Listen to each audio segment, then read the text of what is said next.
Today, let's check out this 1923 Harley Davidson factory sidecar. Well, welcome to Bader Classic Auctions. This very rare sidecar is going to be going through the auction at no reserve. As you can see, it's very nicely set up. It has the spare tire, has a luggage rack, very nice interior, has the canvas cover to go over the top. The body's in excellent condition, no rust.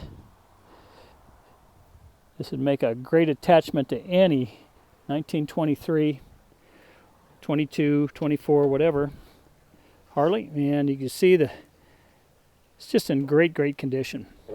Again, this will be going through the auction at no reserve at BaderClassicAuctions.com. So check out the website. If you have not already registered to bid, please make sure you do that at BaderClassicAuctions.com.